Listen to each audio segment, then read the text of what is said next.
दोस्तों, चाहे रात्रि कितना भी काली क्यों ना हो, उसे प्रकाश की किरण के सामने नतमस्तक होना पड़ता है। और चाहे पवन का वेग कितना भी हो, उसे पर्वत के सामने झुकना पड़ता है। नमस्कार दोस्तों, मैं हूं सुज्ञान और स्वागत है आपको अनसंग वॉरियर सीरीज के 26वां एपिसोड में। इस एपिसोड में हम देखेंगे गढ़वाल के महारानी कर्णावती देवी के शौर्य गाथा को, जो आपके अंदर गर्व और देशभक्ति का ज्वाला जगा देगा। खैर, ले चलते हैं आपको अतीत के 400 साल पीछे। तब दिल्ली में बैठा था क्रूर तथा धर्मांध तानाशाह शाहजहां, और उसी कालखंड में उत्तर भारत की गढ़वाल राज्य पे शासन था महाराज महिपति शाह का। युद्ध नीति और कूटनीति में पारंगत राजा महिपति शाह ने तिब्बत के राजाओं को कई बार युद्ध में धूल चटाई थी। बारंबार आक्रमण हेतु वे सन 1622 में अपना राजधानी देवालगढ़ से श्रीनगर को स्थानांतरित कर दिए। सन 1628 में क्रूर एवं जिहादी शाहजहां ने आगरा में सिंहासन ग्रहण किया, तो राजा महिपति शाह के अलावा शेष भारत के बाकी राजाओं ने इस समारोह में उपस्थित हुए। राजा महिपति शाह ने अपने स्वाभिमान को बेचकर घुसपैठिए मुगलों के दरबार में उपस्थित होना नहीं चाहते थे, पर यह बात जिहादी शाहजहां को चुभ गया। फिर वो अपने सारे क्रूर एवं धर्मांध सेनापति को बुलाया और गढ़वाल राज्य पर आक्रमण करने का आदेश दिया। गढ़वाल राज्य पर लगातार आक्रमण होता रहा और हर बार राजा महिपति शाह ने इस आक्रमण को नाकाम कर दिया। परंतु धोखेबाज मुगलों को धोखे में कौन मात दे सकता है, जिनका रक्त में वीरता नहीं अपितु धोखा एवं मक्कारी भरा हुआ था।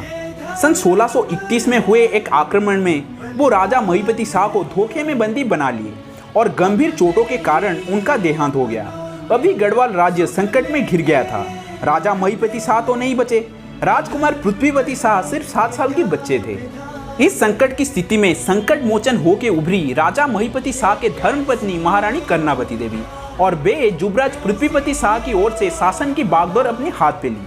अभी तक भी शाहजहां का बदला पूर्ण नहीं हुआ था, तो वो सन 1535 में अपना क्रूर सेनापति नजाबत खान को गढ़वाल की राजधानी श्रीनगर पर हमला करने का आदेश दिया।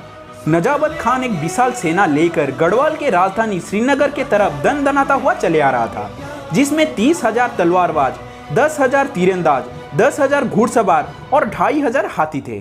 पर रानी कर्णावती देवी के पास जो घातक अस्त्र थी, वो इन सब जिहादी शूरों के पास नहीं था। वो अस्त्र था इनकी दिमाग। आक्रमण के खबर मिलते ही रानी तुरंत अपनी राजधानी को खाली करवा दी और मुगलों को श्रीनगर के अंदर घुसने दी। जैसे ही वो बेवकूफों की टोली श्रीनगर में घुसते हैं, रानी और गढ़वाल के खूंखार लड़ाके उनको चारों दिशा से घेर लेते हैं। मुगलों को वहां से निकलने का सभी रास्ता अब बंद हो चुका था। फिर नजाबत खान ने अपना आखिर दांव चलाया। वो रानी कर्णावती जी के पास एक गुहार लगाई कि उससे और उसकी सेना को जान की भीख दे दी जाए। उसे लग रहा था कि एक हिंदू नारी इतनी कठोर नहीं हो सकती। रानी बेवकूफ नहीं थी। वो बोली, तुम्हें मैं जीवन दान देती हूँ, पर तुम मुझे बदले में क्या दोगे? नजाबत खान ने बोला, जो आप मांगेंगे महारानी, हाथी, घोड़ा, सोना सब दे देंगे, पर हमारे जान बख्श दीजिए। रानी ने बोली, मुझे ये सब नहीं चाहिए। फिर नजाबत खान ने हैरानी के साथ पूछा, तो आपको क्या चाहिए रानी?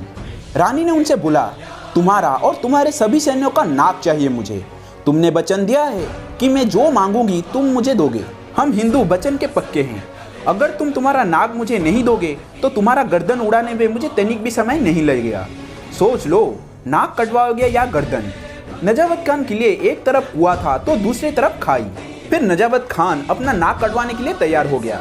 उसी मैदान में एक बड़ा सा गड्ढा खोदा गया और वहां नजाबत खान और उसके 50,000 सेना अपने हाथों से अपना नाक काटकर उस गड्ढे में डालने लगे, और कुछ ही घंटे में वो गड्ढा इंसानी नाक से भर गया। और उसी दिन से रानी कर्णावती के नाम नाक काटी रानी पड़ गया। जब मुगल सेना तथा सेनापति नजाबत खान आगरा पहुंचा, तब लोग उनका और शाहजहां का खूब मजाक उड़ाए। ऐसे में शाहजहां कैसे शांत बैठता? वो बार बार गढ़वाल पर हमला किया, परंतु हर बार मुगल सेना बिना नाक के आगरा लौट आते थे। शाहजहां अपने जिंदगी भर ये कोशिश में लगा रहा कि कैसे भी हो वो रानी कर्णावती को युद्ध में हरा सके, पर यह इच्छा उसका कभी पूरा नहीं हुआ।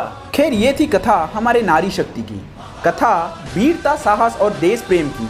ये कथा थी एक महारानी की, और ये कथा थी गढ़वाल के वीरांगना रानी कर्णावती जी। दोस्तों, ये वीडियो अगर आपको अच्छा लगा तो चैनल को सब्सक्राइब करके बेल आइकन दबा के ऑल पर क्लिक कर दीजिएगा। जल्दी मिलता हूँ अनसंग वॉरियर की 27वां वीडियो में और एक नए अनसंग वॉरियर के साथ। तब तक जय हिंद, जय भारत, खुश रहिए।